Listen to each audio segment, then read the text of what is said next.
Thanks again for coming to these videos. Today's question, as you can see, cell phones. Cell phones. I should take off my cell phone. So, of course, people are always addicted to cell phones. They're looking at their cell phone. By the way, my cell phone's blank now. So I'm actually doing nothing.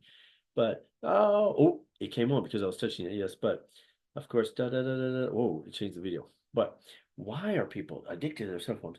Like, I've seen I've seen people at the restaurants where four people, four friends, four college students, and they're all just looking at their phone. Da da da da da da da da da da. They don't look up. Recently, now's generation what, Z now, are much better at that. But the generation before them, millennials, right, were much worse. That I saw people all the time, four people, mother, father, daughter, son, and nobody's talking to each other. So it's a great question from my student. So Sayuki asked. Sayuki is a Guma Prefecture Women's University first year college student. So she's 18 or 19 years old now. Yes, she asked the question, why are people addicted to smartphones? I agree.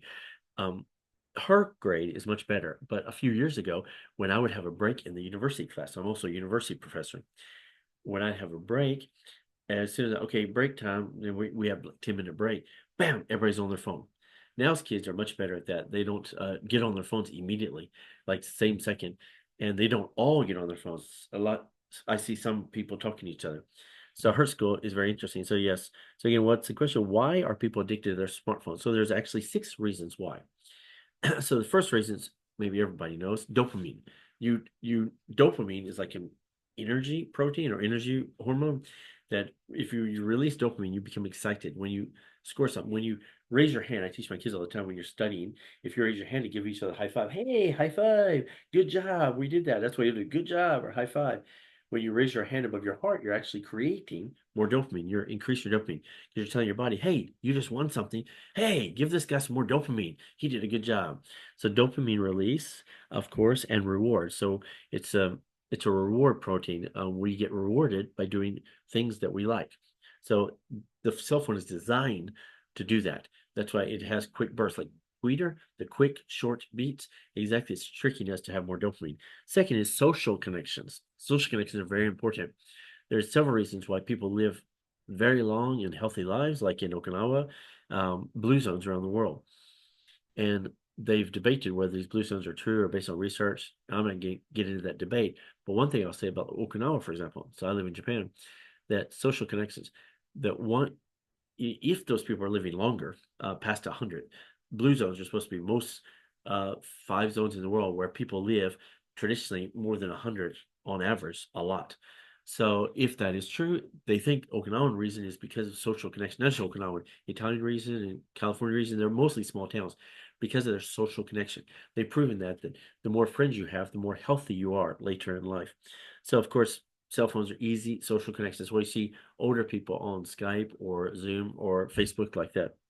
The third one is interesting, FOMO. FOMO is, of course, fear of missing out. You don't want to miss doing something. And for example, bands, like when rock bands come to Japan or art exhibits come to here or things like that, those news will pop up quick on smartphones as fast as possible. You're like, oh crap, if I don't watch it, like movies might pop up the commercial. So fear of missing out. So you might not like that movie or want to see that movie, but if everybody's seeing it, you should see it. Like Harry Potter I'm not saying Harry Potter is good or bad, but Harry Potter was so popular, fear of missing out. But when Harry Potter Land was created in Japan, everybody's like, oh, I gotta go. My friends went, they went, I want to go. I can't miss out. So fear of missing out. So because a lot of information comes to those phones is the third reason. The fourth reason, it's very interesting, habit formation. I talked about this a lot in my university classes, but um, if you want to start doing something new or stop doing something you don't like stop smoking or stop playing video games or start studying every day or start practicing Aikido or martial arts or something. The magic number I always tell my students is when they ask me advice is say, okay, 21 or 42. So those numbers are important. When I was in college, they always said 21 days. You need 21 days to start anything. Now they've recently have proven it's probably 42 days. So 42 days, what's that? 6 weeks? So if you have 42 days of stopping smoking, then the 43rd or 45th day is easy. The 50th, 60th day is easy. So if you can stop it, 42 days. Same with alcohol. If you can stop it, gaming, you can stop it. Also, the opposite's true. If you do something for 42 days in a row, it's hard to stop it. So if you play video games 42 days in a row, I want to play video games, or I want, like in college, not college, high school. Yeah, I was 17, 18. I went to Taco Bell every day for lunch for 6 weeks. So 42 days. So my stomach actually started to change. And I was like, oh crap. And I understood why they call it taco hell. So, but anyway, on the 43rd day or the 50th day, I'm like, even though it's bad for my stomach, I still want to eat tacos. Oh, so because it's easy to start and stop. So if you use your smartphone every day, repeatedly every day, which most people do from as soon as they wake up until they go to bed, even put beside them on the bed so they can even hear the ring and wake up in the middle of the night. If you repeatedly use it all day for 42 days, it's very difficult to stop. And the smartphone companies know this, of course. So number 4. Number 5 is accessibility and convenience. This is similar to the second one, where social connection. This one is accessibility.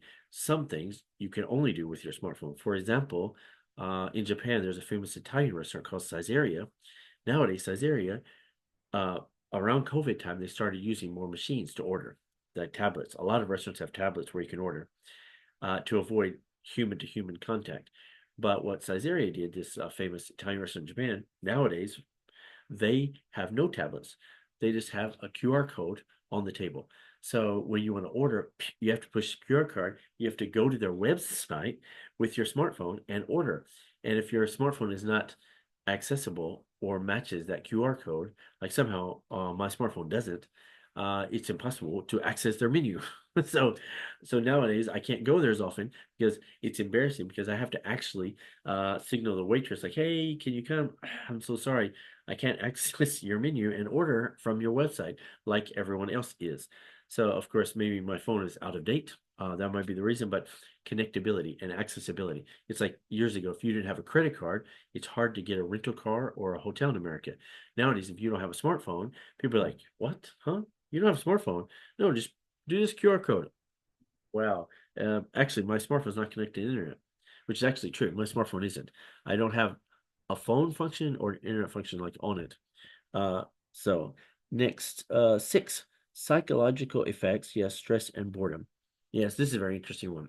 This is kind of combines several of the last ones, but if you have stress or if you're bored, you'll do it. That's actually what I use my phone for a lot. I use it for exercising. Like when I'm walking, I can count my steps, but I also have games on it, games that are not connected to the internet. But like when I have stress, like, oh, okay, I'll play a game. I'll get out of my mind space and I'll find the game. But that's also addictive because if you need it to relieve your stress, it becomes part of your addiction. Like, oh, okay, when I have stress at work, I can look at this game, play this game. Oh, okay. Like Candy Crush. Candy Crush became world famous worldwide, I think exactly for that reason. It's a very simple game, easy to do, Candy Crush or Minecraft, but you can escape your stress and your boredom. But that creates a different problem is only way to relieve my stress and boredom is by doing this game, which I need to do on my phone. So again, addiction. So again, we have 6 reasons for being addicted. And again, the question was, why are people addicted to smartphones? By Sayuki, GPWU student. Yes, she's a first year student. So of course, the first one was dopamine release. Yeah, we get rewarded by doing something we're good at or we enjoy, which the phones are designed for that. 2, of course, social connection, making more connections with people like on social media. 3 is FOMO, fear of missing out. We don't want to miss, might be my favorite band. Their news is only on the smartphone, or at least their news is much quicker on the smartphone. And then 4, of course, habit formation. If you do something for at least 42 days, so if you want to decrease your addiction to your phone, try not to use it for 42 days. Or like one of my students did, she only has like 30 minutes a day where she can touch her phone. That's it. To limit that. Number 5, accessibility. So of course, some places like the restaurant example I gave, you can only enter or use those products if you have a smartphone. And 6, of course, psychological effects to relieve stress and boredom. Thanks again for the question from Sayuki. So if you have a question yourself, don't forget to put below and share these answers with your friends and family. Thanks again and have a good day. And don't forget to always learn more. So the more you know, sorry, learn more. Ask more questions. Always ask. If you don't know something, ask why. Why is that? How is that? Where is that? When is that? So ask questions to learn more knowledge. Thanks again for coming to these videos, and we'll see you in tomorrow's video. Take care. See you.